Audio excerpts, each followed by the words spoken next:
आपने हमें 117 में से 92 सीट दी, बहुत शुक्रगुजार हैं आपके। अब दूसरा बड़ा चुनाव आ रहा है, 13 सीट है। हमें ये 13 की 13 सीट चाहिए। क्यों चाहिए? अपने लिए नहीं चाहिए, अपने बच्चों के लिए नहीं चाहिए, अपने परिवार के लिए नहीं चाहिए, मुझे अपने लिए नहीं चाहिए, मान साहब को अपने लिए नहीं चाहिए, इन मंत्रियों को अपने लिए नहीं चाहिए।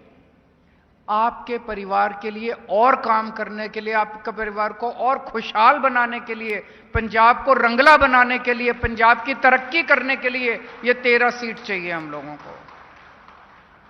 जनता तो रोज देख रही है कैसे केंद्र सरकार, गवर्नर, बीजेपी वाले रोज तंग कर रहे हैं मान साहब को, रोज तंग कर रहे हैं हमारी सरकार को, रोज तंग कर रहे हैं हमारे मंत्रियों को, तरह तरह से तंग कर रहे हैं। पंजाब के हक के 8,000 करोड़ रुपए रोक लिए केंद्र सरकार ने। 8,000 करोड़ रुपए बहुत होते हैं। कितने स्कूल बन जाते, कितनी सड़कें बन जाती, कितने अस्पताल बन जाते, कितने मोहल्ला क्लिनिक बन जाते। इतना काम कर लेते हैं हम 8,000 करोड़ से। जो काम करते हैं गवर्नर उस काम में टांग अड़ा रहा है, हर काम में टांग अड़ा रहा है। 26 जनवरी को पंजाब की जनता अपनी झांकियां निकालनी चाहती थी। दिल्ली के अंदर झांकी निकलती है, 26 जनवरी को पंजाब की भी झांकी निकलनी चाहिए थी। पंजाब ने अपनी झांकी बना के भेजी। उस झांकी में सरदार भगत सिंह थे, उस झांकी में करतार सिंह सराभा थे, उस झांकी पे लाला लाजपत राय थे। जितने पंजाब के स्वतंत्रता सेनानी हुए उन सब की कहानियां थी उस झांकी में। जब केंद्र सरकार के पास पंजाब की झांकी गई तो केंद्र सरकार ने इनको चिट्ठी लिख के भेजी, पंजाब की झांकी रिजेक्ट की जाती है। ये केंद्र सरकार में जो बैठे हैं ये सरदार भगत सिंह को रिजेक्ट करने वाले होते कौन हैं? ये केंद्र सरकार में जो बैठे हैं ये करतार सिंह सराभा को रिजेक्ट करने वाले होते कौन हैं? ये लाला लाजपत राय को रिजेक्ट करने वाले होते कौन हैं?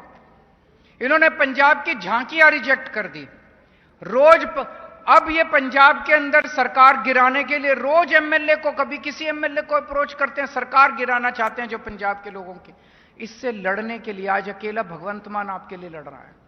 भगवंत मान केंद्र सरकार से लड़ रहा है, इन बीजेपी वालों से लड़ रहा है, गवर्नर से लड़ रहा है। आपका बेटा, आपका भाई अकेले रोज रात दिन 24 घंटे आपके लिए लड़ रहा है। आप इसको अकेला छोड़ दोगे? इसका साथ नहीं दोगे? आज अगर आप 13-0 से इनको हरा दो, 13 की 13 सीटें इसको दे दो, तो ये 13 हाथ बनेंगे भगवंत मान के। ये 13 हाथ बन के दिल्ली के अंदर जाके बीजेपी से लड़ेंगे और केंद्र सरकार से लड़ेंगे। 13 एमपी लोकसभा के अंदर, संसद के अंदर उठ के आपकी आवाज उठाएंगे, पंजाब की आवाज उठाएंगे। मैं आपसे पूछना चाहता हूं, आज भी 13 सांसद, पंजाब ने 13 सांसद, 13 एमपी भेजे हुए लोकसभा के अंदर, किसी की आवाज आती है? कोई सुनाई देता है?